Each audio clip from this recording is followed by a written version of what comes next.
topic of cremation. Now, this is an interesting one because it's one of those ones that's kind of a side issue that a lot of people don't bring up or think about. And it's funny because as I started to research this topic, I ran into two competing perspectives. I don't know if you guys have ever read journal articles, but theological journals are a very good place to get theology because they have a lot of information, and oftentimes the authors are writing to try and appeal to their constituents, their colleagues. And so I'm doing a little research on cremation so that I could do this video. I find two journal articles on the topic of cremation, and they represent the exact opposite approach. So in the blue corner, we have The Biblical Perspective on Cremation from Stephen Kreloff. And I read through this article, very, very interesting approach. And in the red corner, we have Is It Better to Bury or to Burn? A Biblical Perspective on Cremation and Christianity in Western Culture by Rodney Decker. And as you compare both of them, it's very, very interesting because they fall on opposite sides of the spectrum. And so it was good to compare and contrast them. And that's what we're going to do tonight. We're going to pit Kreloff against Decker and see which one has better arguments for their position. Now, I want you to know the topic of cremation does not explicitly have any sort of Bible reference that you would go to and say, this is the standalone, this is the Bible reference that covers the topic. If you just read this Bible verse, that settles the issue. That's not really the case. The closest thing you can find to a Bible reference that would be definitive is Amos chapter 2, verse 1. Amos 2:1 says this is what the Lord says, for 3 sins of Moab, even for 4, I will not relent, because he burned to ashes the bones of Edom's king. I will send fire on Moab that will consume the fortresses of Kirioth. So it's explicitly described here in Amos 2:1, sins of Moab, and it says he burned to ashes the bones of Edom's king. This is the closest thing we have to an explicit biblical text that condemns cremation. The problem is, we don't know a lot of the background information associated with this text. And we don't know if it was Moab's hatred for Edom's king, or the fact that he burned the ashes, or burned to ashes the bones, or what. We don't know why it's explicitly called a sin and called out. So it's a bit of a leap to say, it's the cremating itself that is sinful. So that's the closest thing to an explicit text we have, and I don't think that one stands on its own or holds water on its own. Okay, so that's Amos 2:1. Now, there are other verses that talk about cremating. So let's look at a few other verses. Leviticus 20:14. If a man marries both a woman and her mother, it is wicked. Both he and they must be burned in the fire, so that no wickedness will be among you.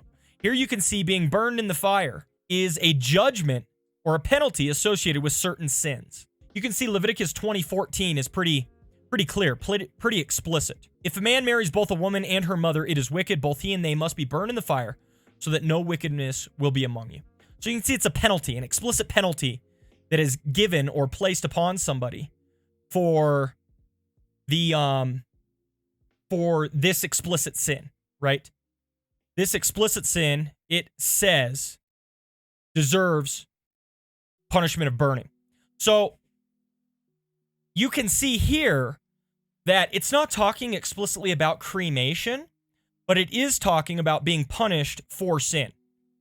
It is talking about receiving a punishment because of the sin you've committed. And I think that's an important aspect. Okay? Let's go Joshua 7:15. Whoever is caught with the devoted things shall be destroyed by fire, along with all that belongs to him. He has violated the covenant of the Lord and has done an outrageous thing in Israel. And this is when they are told to destroy everything and not keep anything. And somebody kept back or held back some of the idols for themselves because they liked them, right? And if you go down to verse 25, Joshua said, "Why have you brought this trouble on us? The Lord will bring trouble on you today." Then all Israel stoned him, and after they had stoned him, they burned him. So you can see the burning to kill somebody as a penalty for sin. is oftentimes brought up as an explicit condemnation. And I think if you combine this with Amos 2:1, you can see, generally speaking, the verses that talk about cremation or being burned by fire are generally negative. That this is something like, we don't really want to encourage. You see what I mean? It kind of holds back a little bit and says, this isn't something that we like. You see what I mean? So that's the first consideration. Most of the verses that speak about being burned by fire or burning somebody's bones are a penalty for certain sins. They're usually associated with judgment, and they're negative in general. Now, Kreloff thinks that there are two verses that seem to have positive connotations about cremation. So let's look at those. 1 Samuel 31:11-13. When the people of Jabesh Gilead heard what the Philistines had done to Saul, all their valiant men marched through the night to Bethshan. They took down the bodies of Saul and his sons from the wall of Bethshan and went to Jabesh, where they burned them. Now, Kreloff says that burning and then burying their bones was an honorable thing to do. That this speaks highly of the men of Jabesh Gilead. That they actually burned and then buried the remains of Saul and his mighty men. I think that's a bit of a stretch. I understand what he's trying to say, but trying to read honorableness into this verse is, I think, a bit of a stretch. And he does a similar thing with Amos 6:9-10. If 10 people are left in one house, they too will die. And if the relative who comes to carry the bodies out of the house to burn them asks anyone who might be hiding there, is anyone else there with you? And he says no, then he will go on to say, hush, we must not mention the name of the Lord. Here, again, Kreloff says that the burning of the bones or the bodies is a way to prevent disease from spreading and is therefore an honorable activity that they're participating in. I think both of these verses are a bit strained. And it's at this point that I think we're running into an issue with trying to find verses about cremation. I've talked about this topic before, but it's very relevant to what we're speaking about tonight. And that is the issue of prescription versus description. Something that is prescriptive in the Bible is something that God tells us explicitly to do. You know, the 10 Commandments, for example, are prescriptive. You shall not do this, you shall not do that, etc. Something that is descriptive in the Bible is something that is simply described in the narrative, independent of God actually saying whether it's right or wrong, good or bad. That's something that's descriptive. So it's prescriptive for God to say, for example, in the 10 Commandments, do this, do that, do this, don't do that. It is descriptive, for example, for God to describe the fact that Abraham had many wives. One doesn't imply the other. Just because something is described in the Bible doesn't mean that the Bible is putting its stamp of approval on that thing. Okay? So you run into a descriptive versus prescriptive issue biblically. And it's at this point that I think we're running into a prescriptive, descriptive issue when it comes to cremation. We read a bunch of verses. And what's the most that I could conclude? Well, these verses tend to have a negative connotation. Well, here are some verses that Kreloff argues have a positive connotation. That's where the issue is with cremation, because none of the scriptures are super explicit about it. None of them go out of their way to explicitly say, do this or don't do that. Okay? It is a lot of description rather than prescription. Drecker notes this fact, and so we're going to look at what Drecker had to say. Drecker says, I fully realize that much of the biblical material is descriptive narrative, and narrative is not in itself prescriptive. Narrative does, however, have a greater force when there is a high degree of uniformity of practice in a wide variety of situations, and even more so when there are theological implications and principles drawn from or based on uniform narrative patterns. My argument in this essay, it is this broader picture that should frame our conclusion regarding cremation. Drecker's point is, yeah, it may be narrative, it may be descriptive and not prescriptive, but there are so many verses that seem to indicate descriptively that they begin to take on a prescriptive quality. That's the best he's got, okay? And I want you to see the fluffiness of this stance. I want you to see how non-committal it is. And really, Drecker and Kreloff both end up in fairly non-committal categories when it comes to this topic. Okay? So those are all of the verses I wanted us to look at. You've got usually the verses associated with judgment, penalty for sins, something like that, something that's, not honorable. There are some verses that Kreloff argues have good associations, but they are not very strong in my opinion. So, overwhelmingly, I think the scriptures lean in Drecker's direction, but I understand Kreloff's position. Let's now go from the scriptures to the early church, okay? And this goes to Marin's point earlier. Marin asked, what did the early church think about this? Well, I want you guys to know the early church was actually quite opposed to cremation. Early church was not a big fan.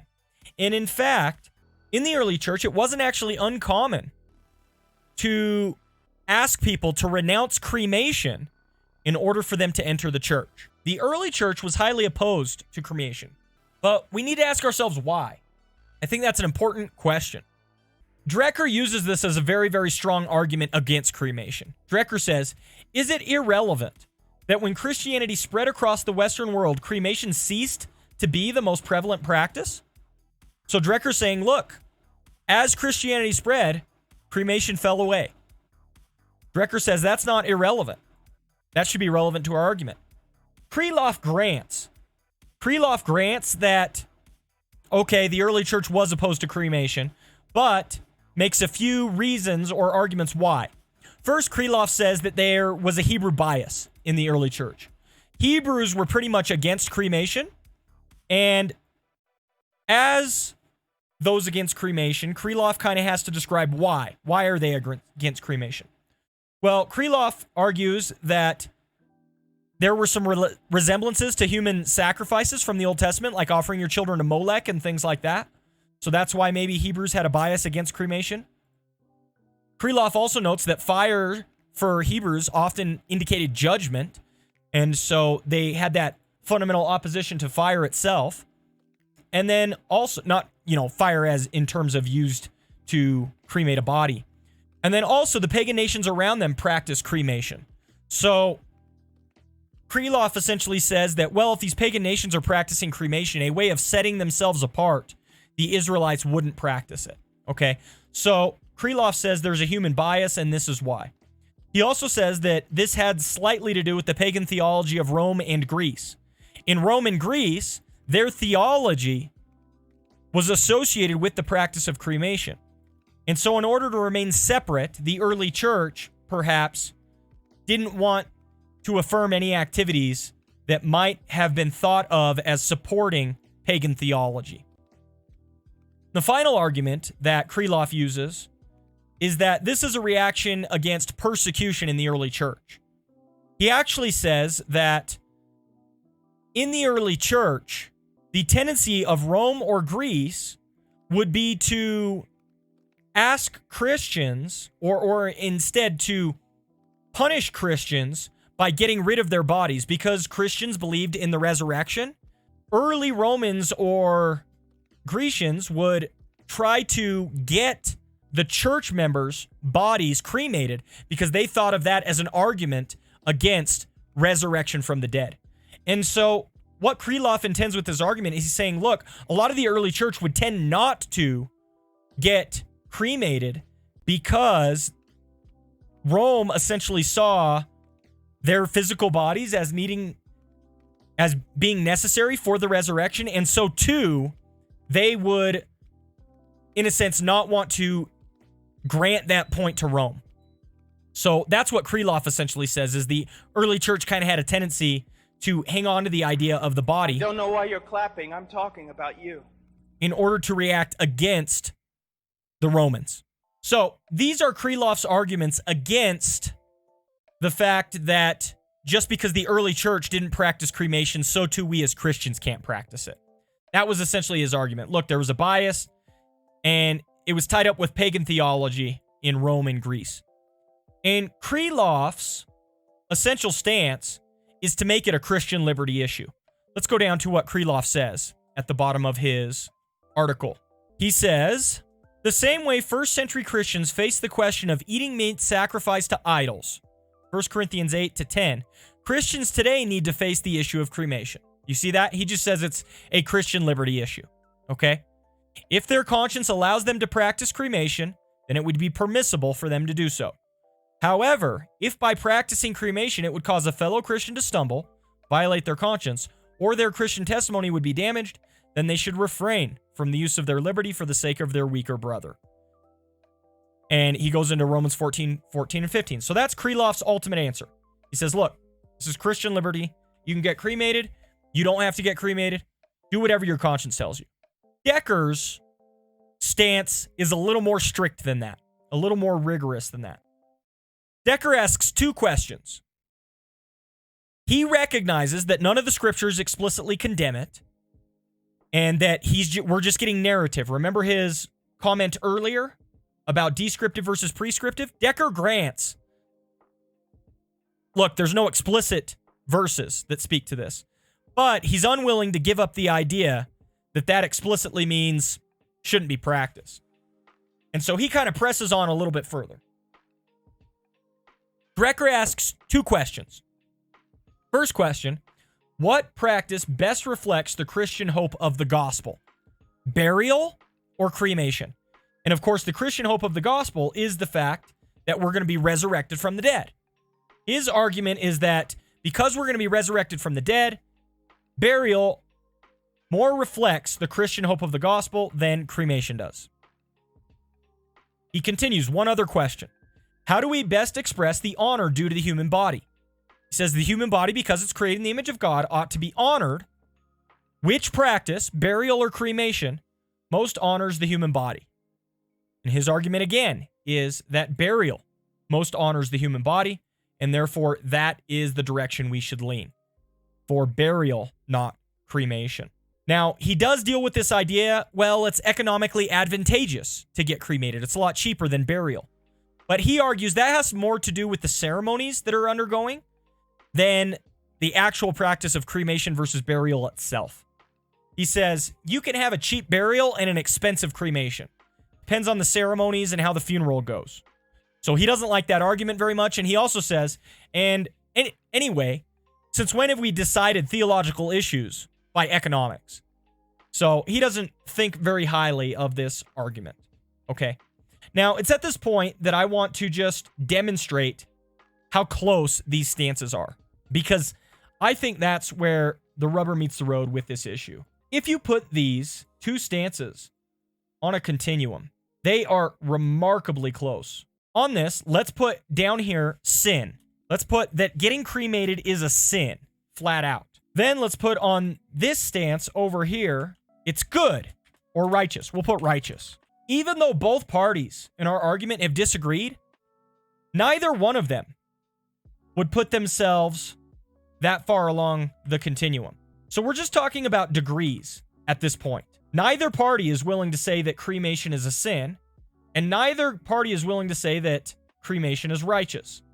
So we're talking about a continuum here, and let's put right in the middle that it's a liberty issue. That's Kreloff's stance. Kreloff essentially says right in the middle that this is a Christian liberty issue. You can get cremated if you want. You don't have to get cremated if you don't want. Completely up to you. Let each person be convinced in their own mind. That's essentially Kreloff's position. Now, where on this stance do we put Drecker? Well, here's where I want to show you one quote from Drecker that I think is very, very relevant. Drecker does his best to argue against cremation. He does his absolute best to argue against cremation. And look what even Drecker has to say. Look at this quote. So is cremation a Christian option? Asks Drecker. Is it wise or legitimate decision for Christians in regards to their own funeral preferences or those of their loved ones? I would not go so far as to declare flatly that cremation is a sin. In some cases, it may be acceptable without embarrassment, but it would appear that the wisest decision most compatible with Christian theology and the most effective in terms of Christian witness is, at least in the West, inhumation. Okay. He clarifies on this. This might be described as an active discouragement position. In some situations, cremation could be considered sin if done as an act of defiance towards God, but that is not the typical Christian motive. Many of the arguments in this essay would also be relevant in considering another recent innovation for disposing of corpses, cremation, which consists of freeze-drying the corpse and then using vibration to reduce it to powder.